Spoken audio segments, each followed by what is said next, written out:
Reparations are usually talked about as payments to groups who have faced injustice, like slavery or discrimination. But now there's a surprising twist. Donald Trump, the future US president, has recently talked about reparations, but not in the way many expected. Instead of focusing on groups historically harmed, the Black Americans, Trump's plan is aimed at rewarding white Americans. Could this really happen? And what does it mean for America? Let's explore the details behind this bold idea and its potential impact. The traditional understanding of reparations. The word reparations is powerful. It brings up ideas of justice, accountability, and often guilt. Typically, we hear this term in the context of compensating groups who have been wronged in history. Enslaved African Americans, Native Americans, or Japanese Americans interned during World War II. But what if we flip the case entirely? Imagine reparations, not for the oppressed, but for white people. At first, this might sound like a joke or an outrageous idea, but exploring it can give us new ways of thinking about justice and the complex history of race in America. This concept, while unconventional, opens the door to a deeper conversation about fairness, privilege, and what it means to address historical wrongs. The goal isn't to propose such a policy, but to use the idea as a lens to examine how we understand reparations and the systems of power and privilege that define American society. What are reparations, and why do they matter? Reparations have always been about addressing the wrongs of the past. In the United States, the most discussed form of reparations involves compensating African Americans for the horrors of slavery and the systemic racism that followed it. For centuries, Black Americans were enslaved, denied basic rights, and excluded from opportunities to build wealth and thrive. Even after slavery ended, segregation, discriminatory laws, and systemic inequality continued to harm Black communities. Reparations are seen by many as a way to acknowledge these injustices. They are not just about money, but also about recognition, an admission by society that these wrongs occurred and have lasting effects. They are a way to bridge the gap created by generations of discrimination and to offer some form of justice to those who continue to suffer from these historical wounds. Other groups in America have also been considered or received reparations. Native Americans, for example, have been compensated in some cases for the theft of their lands and the violence they endured during colonization. Japanese Americans received reparations for being unjustly imprisoned in internment camps during World War II. These cases show that reparations are a tool to address historical harm and to make amends for the impact of systemic oppression. Why would white people need reparations? If reparations are typically for the oppressed, why would anyone suggest that white people should receive them? This idea flips our traditional understanding of reparations. White Americans as a group have historically benefited from systemic privilege. They were not enslaved, forcibly removed from their land, or segregated in schools and neighborhoods. They were often the ones benefiting from these systems of oppression. Yet some argue that white Americans carry a form of historical guilt for the wrongs of their ancestors. They feel burdened by the actions of those who came before them, even if they did not directly participate in slavery or other forms of oppression. Could reparations for white people in some form help ease this sense of guilt? The argument might go further to suggest that reparations could help white people feel less responsible for the historical injustices tied to their privilege. By receiving symbolic or financial reparations, they might feel a form of closure, an acknowledgement that they are not personally to blame for the past. The backlash to white reparations. Unsurprisingly, the idea of reparations for white people is highly controversial. Critics see it as deeply unfair and even harmful. Reparations are meant to address systemic harm. Giving them to the very group that has benefited from these systems of oppression feels like an insult to those who have been harmed. One of the most significant arguments against white reparations is that it could perpetuate inequality rather than address it. Allocating funds or resources to those who are already advantaged ignores the urgent needs of marginalized communities. It also risks sending a message that minimizes the suffering of oppressed groups and the long-standing systems that contributed to their struggles. Economically, the concept of white reparations raises significant logistical questions. Who would qualify? Would eligibility be based on income, ancestry, or some other factor? How would the government fund such an initiative? These questions illustrate the impracticality of white reparations and highlight the deep inequalities that still exist in society. Trump's speech, fueling the debate. Furthermore, I will direct the Department of Justice to pursue federal civil rights cases against schools that continue to engage in racial discrimination and schools that persist in explicit, unlawful discrimination under the guise of equity will not only have their endowments taxed, but through budget reconciliation, I will advance a measure to have them fined up to the entire amount of their endowment. A portion of the seized funds will then be used as restitution for victims of these illegal and unjust policies that hurt our country so badly. Recent political discussions have shifted focus to the perceived disadvantages white Americans face under contemporary policies promoting diversity, equity, and inclusion, DEI. In a controversial turn, some speculate that Donald Trump's education reform agenda hints at reparations for white Americans who claim reverse discrimination. These discussions intensified after Trump's speech, in which he criticized DEI policies in higher education and proposed significant reforms to protect what he described as fairness and free speech. In a recent video, Donald Trump outlined his vision for overhauling the U.S. education system, specifically aiming for diversity, equity, and inclusion, DEI, initiatives. He expressed concerns that colleges and universities have become centers for what he described as radical left ideologies. According to Trump, these institutions are failing to uphold academic excellence and are instead nurturing what he views as harmful Marxist ideas. He placed part of the blame on accreditation agencies, accusing them of neglecting their responsibilities to maintain educational standards. One of Trump's primary proposals is to reform the accreditation system that governs higher education. He argued that these systems currently allow anti-American ideologies to flourish and vowed to dismantle them.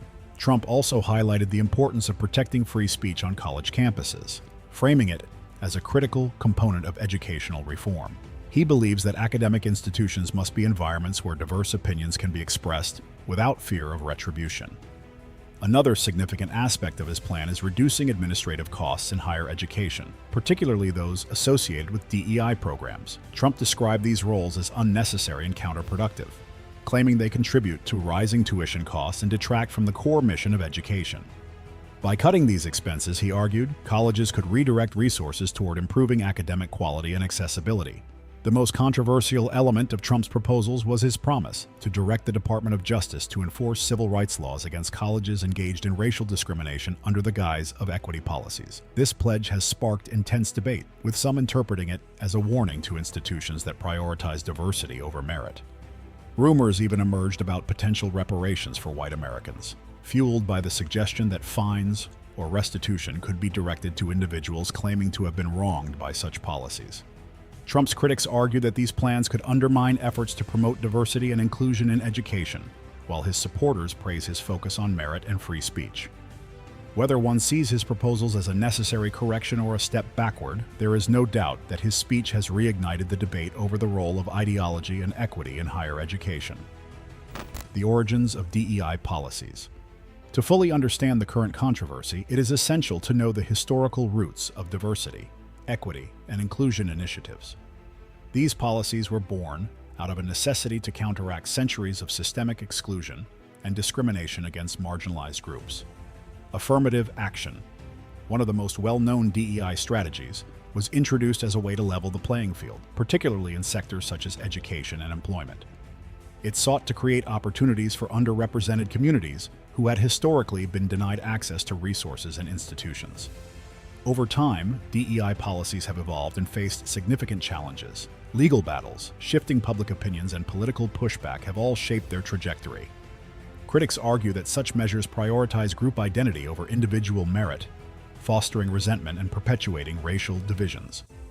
On the other hand, supporters maintain that these initiatives are indispensable for addressing both historical injustices and ongoing disparities.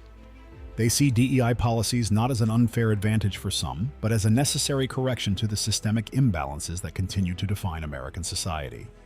Trump's promise or political rhetoric? Donald Trump's recent comments on reparations for white Americans have reignited this contentious debate. While his rhetoric has generated significant attention, it is important to clarify what he has proposed. Trump has not explicitly announced a plan to provide reparations to white Americans. Instead, his remarks appear to focus on penalizing institutions that enforce DEI policies. His proposals include measures such as fines or funding cuts for organizations that prioritize diversity initiatives, framing these actions as a way to restore fairness. This distinction is crucial. While Trump's statements resonate with those who feel alienated by DEI policies, the practicality and legality of implementing such measures remain uncertain. Legal experts have highlighted that any attempt to offer reparations to a specific racial group would likely face formidable constitutional challenges, particularly under the Equal Protection Clause. Furthermore, Trump's rhetoric raises questions about whether his proposals are genuine policy goals or merely political tactics designed to energize his base. Public reactions and media frenzy. The public response to Trump's comments has been predictably polarized, with reactions ranging from enthusiastic support to vehement criticism. Social media has amplified these divisions, with heated debates playing out across platforms. Many of Trump's supporters view his stance as a courageous effort to combat what they perceive as anti-white bias in education and employment. For them, his rhetoric represents a long overdue acknowledgement of the frustrations felt by white Americans who believe they have been unfairly disadvantaged by DEI policies. On the other hand, critics argue that Trump's remarks are divisive and counterproductive. They contend that framing white Americans as victims undermines the progress made in addressing systemic racism and distract from the real issues facing marginalized communities. One viral tweet captured this sentiment succinctly. Trump announces reparations for white people. This is exactly why the idea that black people can be racist toward whites is dangerous. It institutionalizes false victimhood. Such critiques underscore the ethical and practical concerns surrounding Trump's rhetoric, highlighting the potential consequences of prioritizing one group's grievances over the broader pursuit of equity. Broader implications for racial politics. If Trump proposed to move beyond rhetoric and into policy, the implications for racial politics in the United States could be profound. By framing white Americans as victims of systemic discrimination, such policies risk exacerbating existing divisions and shifting the focus away from the enduring inequities faced by minority communities. This reframing could lead to a significant reorientation of the national conversation on race, with potentially far-reaching consequences for public policy and social cohesion. The debate also raises fundamental questions about the role of government in addressing perceived injustices. Should federal agencies intervene in cases of alleged reverse discrimination? Or would such actions undermine decades of progress toward racial equality? For many, the answers to these questions are deeply tied to their broader beliefs about fairness, justice, and the legacy of America's racial history. As these discussions continue, they will likely shape the trajectory of racial politics in the country for years to come. Legal and ethical challenges. The legal and ethical challenges associated with policies targeting DEI initiatives are substantial. On a legal level, efforts to penalize colleges and other institutions for promoting diversity could run afoul of principles such as academic freedom and institutional autonomy. Moreover, attempts to provide reparations to white Americans based on claims of discrimination would almost certainly face constitutional challenges. The Equal Protection Clause of the 14th Amendment is a significant barrier to any policy that explicitly privileges one racial group over others. Ethically, the idea of reparations for white Americans is fraught with controversy.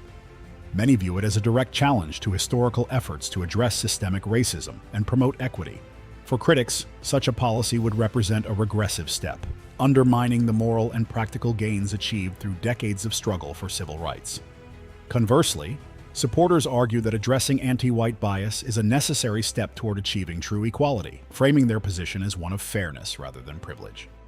As Trump prepares to take office, his administration's actions on these issues will undoubtedly shape the national conversation on race and equity. Whether his proposals represent a genuine effort to address grievances or a political strategy to galvanize his base, they have already sparked a critical dialogue about the future of diversity and inclusion in the United States.